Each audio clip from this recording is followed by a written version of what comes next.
Terima kasih Anda terus menyaksikan live event Presiden Pilihan kita dan saya masih bersama dengan calon Presiden Joko Widodo. Pak Jokowi, banyak yang ingin tahu cerita di balik layar ketika Bapak berkampanye. Walaupun kita lihat di televisi, tetapi kan rasanya akan lebih seru untuk tahu apa yang terjadi di balik itu. Yang jelas, saya dapat informasi sehari itu undangan bisa sampai 1.600. Itu betul, Pak? Iya betul, tapi itu dikelola oleh manajemen di tim sukses. Jadi yang menentukan dari 1.600 undangan yang masuk setiap hari, maunya Jokowi datang ke mereka, itu yang biasanya skala prioritasnya penentuannya? Dari tim, kemudian seleksi, kemudian diberikan kalau sudah jadi kira-kira 16 sampai 12 itu baru diberikan ke saya, baru saya. Bapak biasanya ada request nggak? Ya, 1-2 ada. Request ya? Iya. Karena kita akan lihat nih, ada satu hari di mana Pak Jokowi itu berkeliling ke 3 provinsi. Kita akan lihat nih tayangannya terbang dari satu daerah ke daerah yang lain dalam satu hari. Ini dia.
Ya.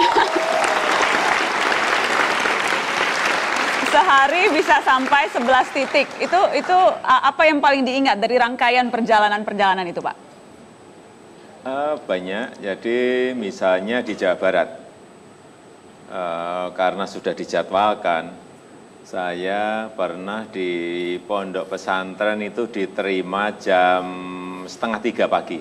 2:30 pagi? Iya. Masih ada orang itu? Masih komplit. Komplit. Pesantren nggak pernah sepi ya, Pak? Kemudian di Jawa Timur, waktu lewat darat dari Malang, kemudian Kota Malang, Kabupaten Malang, kemudian menuju ke Blitar, kemudian menuju ke Tulungagung, ke Trenggalek. Di Trenggalek diterima sebelumnya, dicegat di tengah jalan. Cegat maksudnya gimana? Ya dicegat, tidak masuk di dalam planning, tapi mereka nyegat, ribuan orang nyegat di jalan. Suruh keluar, suruh ngomong. Di tengah jalan suruh berhenti. Iya, dan itu nggak sekali, 2 kali, puluhan kali seperti itu. Sehingga itulah yang menyebabkan kenapa kita sering terlambat itu. Yang tidak masuk ke dalam perencanaan, kemudian nyegat di jalan. Dan memaksa untuk kita naik ke panggung. Jadi panggung dadakan di tengah jalan? Mobil, biasanya mobil suruh naik ke atas mobil itu. Oh gitu? Suruh ngomong-ngomong. Jadi betul-betul harus spontan ngomong di situ? Iya. Ya, sehingga yang tadi yang sampai ke pesantren betul-betul jam 4. Jadi saya sudah capek sekali, sudah di mobil sudah pengennya juga udah pengen tidur, tapi diingetin sama tim, Pak ini masih satu Pak di pesantren di Trenggalek Pak, ini masih ditunggu Pak komplit. Saya udah ngantuk-ngantuk gini, tapi begitu sampai di tempat, kemudian mobil pintu dibuka, kemudian suara keras sekali cerek dung, cerek dung. Itu ada apa itu terbangan ya? Apa kalau di sini marawis itu? Marawis. Cerek dung. Saya ngantuk-ngantuk ini jadi semangat lagi ya. Karena ini ada cerek dungnya. Cerek dungnya. Gitu. Jadi masa di sana cerek dung, saya ngantuk-ngantuk kan nggak mungkin. Jadi langsung Bapak masuk. Semangat lagi, ngomong lagi.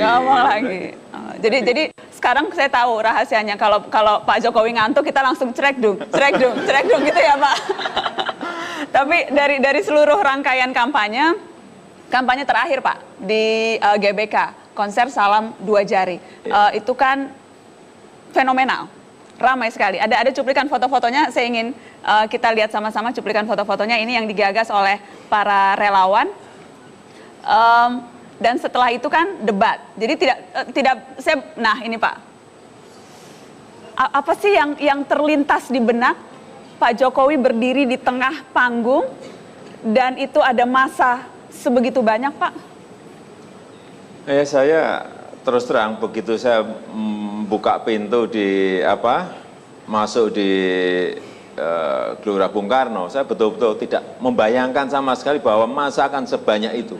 Betul-betul luar biasa banyaknya, dan ya saya tentu saja saya nggak membayangkan dan kaget sebentar, kemudian bisa menguasai dan langsung ke tengah. Langsung sampai sempat lari-lari lagi, ingat nggak sih Pak Jokowi sempat lari-lari waktu itu? Iya, lari-lari. Lari-lari. Kenapa? Karena panggungnya kan panjang, kalau jalan-jalan kan yang nunggu kelamaan. Ya.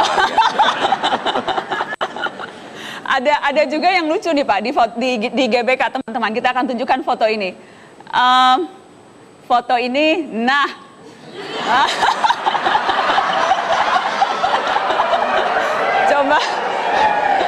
Coba tolong dijelaskan Pak, supaya Ibu Iriana tidak berpikir macam-macam Pak Jokowi.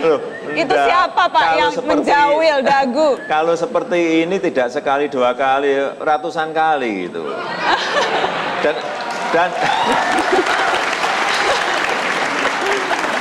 Dan istri saya tahu karena selama kampanye kan ikut terus di samping saya di mobil. Jadi mau di mobil pun kan juga gede gini kan juga.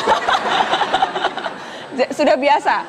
Gimana? Sudah biasa betul-betul ya? Bukan sudah biasa, kadang-kadang kita juga kaget kan kayak gitu. Saya pikir sudah mulai menikmati, enggak juga?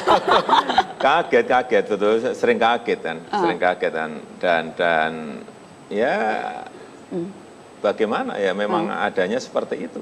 Dicubit juga? Oh, terlalu sering kalau itu, lebih dari yang ini. Oh ya. Saya ingat pernah kapan tuh sampai penuh Tensoplast tangannya Pak Jokowi. Iya, karena kalau itu masalah bukan dicubit, itu disalamin ya. Salamin kadang-kadang pegang tangan gini, tapi kadang-kadang luput kena di sini. Jadi luka di sini nggak tahu ada. Berapa puluh. Boleh di close up dikit nggak? Berapa puluh luka kita, 1, 2, 3, 4, 5. Ini yang terakhir, yang dulu sudah sembuh ini masih kelihatan. Yang kelihatan ya. Tapi nggak apa-apa lah, kan sudah jadi capres pilihan. Nggak apa-apa kan ya, kalau cuma digaret-garet dikit ya Pak? Ya kan, kalau yang lukanya dalam ya sakit juga, kayak yang ini sakit ini. Jangan dipikir nggak sakit. Oh iya Pak, maaf Pak. Sakit. Karena setelah ini luka kan, kemudian masih nyalami berapa juta orang lagi gitu kan, sambil menahan sakit ya dengan. Saya jadi nggak enak tadi saya salaman. Enggak, kalau sudah sembuh. Kalau pas masih lukanya baru kemudian disalami lagi, nyalami berapa sehari bisa berapa ratus ribu orang kan. Saya terbiasa nggak tahu ya, terbiasa nyalami urut itu kita salami terus. Untung nggak sampai cium pipi ya Pak? Oh enggak. Yang gaya agak menanduk itu enggak ya? Sudah banyak sekali foto-foto yang masuk di @metro.tv atau @matanajwa. Nanti kita akan lihat, ini salah satu foto selfie bareng Pak Jokowi lewat layar Metro TV. Boleh kita, nah itu dia Pak. Dan 10 menit lagi, saya akan kasih kesempatan lagi untuk selfie bareng Pak Jokowi lewat layar Metro TV di #MetroTV. Kita akan kembali setelah pariwara berikut ini.